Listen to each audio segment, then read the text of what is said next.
Isang mabiyayang umaga sa ating lahat, mga kapatid ko kay Kristo. Isang kagalakan na muli tayo ay makapagbulay-bulay sa salita ng Panginoon sa umagang ito. Mga ilang minutong pagbubulay-bulay ng mga salita ng Panginoon upang papurihan at sambahin ang ating Panginoong Hesukristo. Ang ating pong pagbubulay-bulayan ngayong umaga ay matatagpuan sa Kolosas, Kabanata 3, talatang 12. Ito ang sinasabi. Kaya nga, dahil kayo hinirang ng Diyos, minamahal niya at pinili para sa Kanya, dapat kayong maging mahabagin, mabait, mapagpakumbaba, mahinahon, at mapagtiis. Pinagpala na po tayo sa pagkabasa at pagkarinig ng kanyang mga salita. Tayo po ay manalangin. Mapagmahal naming Diyos at Ama, naririto muli ang iyong mga anak upang ikaw ay sambahin sa magandang umaga na iyong ibinigay sa amin. Maraming salamat, Panginoon, sa muli mong pagising sa amin sa umagang ito. Maraming salamat sa pag-iingat mo sa aming pagtulog. Sa araw na ito, dalangin namin na kami iyong ingatan sa aming pananambahan at ilayo mo kami sa anumang mga pagsubok sa buhay. Aming inilalapit sa iyo ang aming mga kaibigan na nasa banig ng karamdaman. Patuloy mo silang abutin, O Diyos, at ilayo mo sila sa kapahamakan. Pagalingin mo po sila, O Diyos. Ikaw ang Diyos na Jehovah Rapha. Anumang klaseng karamdaman, ito man ay kanser, diabetes, Panginoon, pagalingin mo po ang aming mga kaibigan na ito. Gayon din po, Panginoon, ang aming mga kaibigan nasa ibang bansa, nag-trabaho. Patuloy mo silang ingatan. Ilayo mo sila sa kapahamakan. Malayo man sila sa kanilang mga mahal sa buhay. Pero ikaw, Diyos, ang nagbibigay sa kanila ng kaaliwan sa bawat araw ng kanilang mga buhay. Panginoong Hesus, maraming salamat po. Sa pangalan ni Hesus, Amen. Ano ang sinasabi ng Biblia tungkol sa pagpapakumbaba? Ayan. Ano ang sinasabi? Inilarawan ng Biblia ang pagpapakumbaba bilang kaamuan, kababaan, at kawalan ng sarili. Ang salitang Grego na isinalin sa salitang pagpapakumbaba sa Kolosas 3:12 at sa iba pang mga talata sa Biblia ay literal na nangangahulugang kababaan ng pag-iisip. Kaya ang pagpakumbabaan ay sa loobin ng puso, hindi sa panlabas lamang. Maaaring magpakita ang isang tao ng panlabas na kababaang loob, ngunit ang puso ay puno ng pangmataas at kayabangan.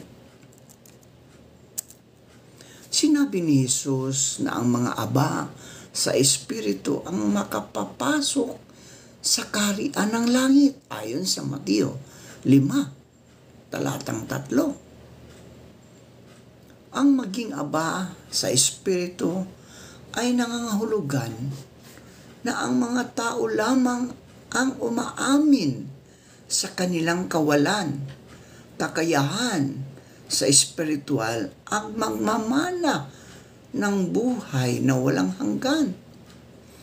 Kaya nga, ang pagpapakumbaba ay isang katangian na taglay ng isang Kristiyano.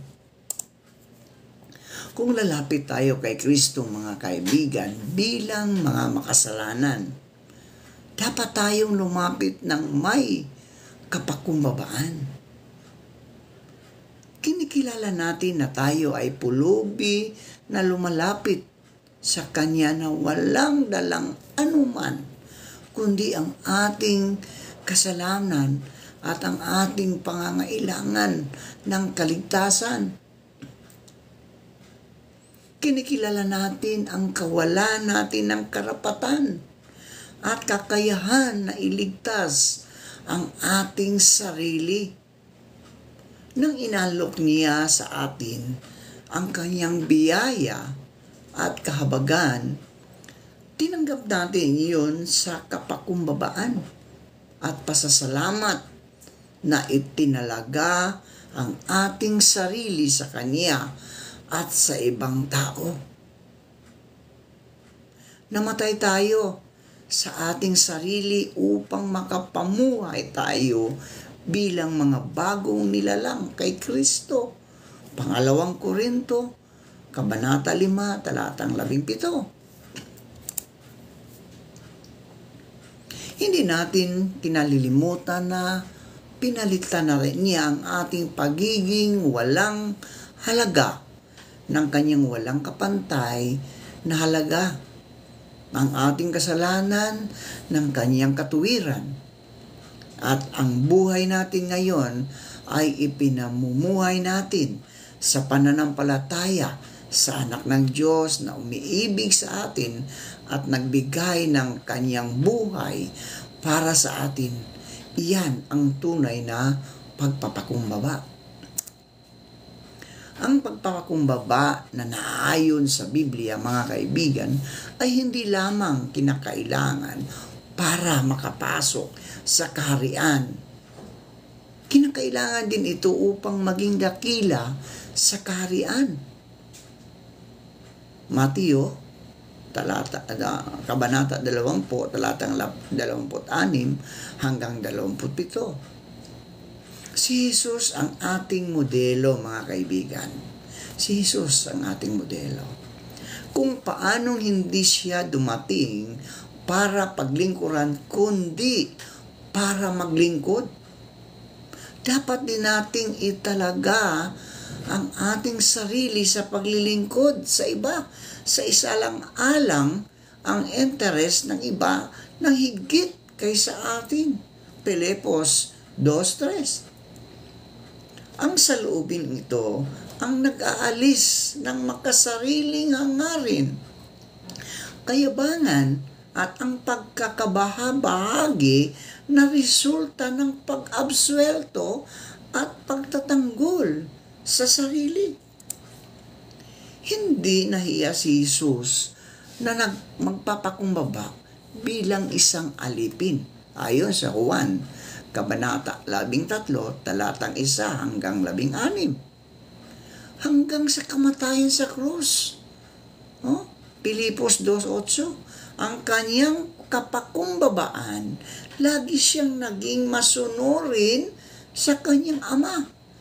Kaya nararapat sa isang mapagpakumbabang Kristiyano na kusang isang tabi ang pagiging makasarili at sumunod ng may pagpapasakop sa Diyos at sa kanyang salita. Ang tunay na pagpapakumbaba ay nagbubunga ng pagiging makadiyos, kakuntentuhan at katiyakan. Ipinangako ng Diyos na kanyang ipagkakaloob ang biyaya sa mga mapagpakumbabang habang sinasalungat naman ang mapagmataas. Kaya nga, mga kaibigan, dapat tayong magsisi at isang tabi ang pagmamataas. Kung itataas natin ang ating sarili, inilalagay natin ang ating sarili bilang mga kasalungat ng Diyos na sa kanyang biyaya ay ibababa tayo para sa ating ikabubuti. Ngunit kung ibababa natin ang ating sarili, mga kaibigan, pagkakalooban tayo ng Diyos ng mas maraming biyaya at itataas niya tayo ayon sa Lucas, Kabanata 14, talatang 11. Bukod sa Panginoong Hesus, isa ring halimbawa ng kapakumbabaan si Apostol Pablo. Sa kabila ng maraming kaloob at pangunawa na kanyang tinanggap, itinuring ni Apostol Pablo ang kanyang sarili bilang pinakamababa sa lahat ng mga apostol at pangulo ng mga makasalanan. Gaya ni Apostol Pablo, ang tunay na mapagpakumbaba ay lumuluwalhati sa biyaya ng Diyos at sa krus ni Kristo, hindi sa sariling katuwiran. Pilipos 3, 3-9. Manalangin tayo.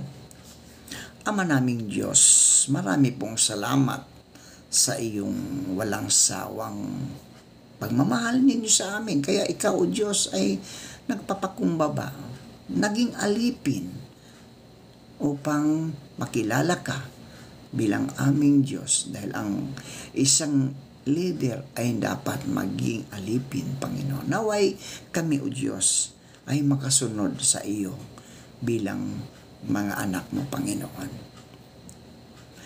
Diyos Ama, nasa iyong mga kamay ang aming pag-asa at ang pagtitiis namin ay magbunga nawa ng kabutihan sa pamagitan mo. Pagpalain po kayo ng mapagmahal at makapangyarihang Diyos ngayon at magpakailanman. Panginoon, ipinapanalangin po namin ang mga kapatid namin na naliligaw ng landas. Naway matagpuan nila ang iliwanag at tanggapin nila ang inialok mong pagbabagong buhay para sa kanila. Pagpalain ka nawa ng Panginoon at ingatan ka. Paliwanagin nawa ng Panginoon ang kanyang mukha sa iyo at mahabag sa iyo. Ilingap nawa ng Panginoon ang kanyang mukha sa iyo at bigyan ka ng kapayapaan. Amen.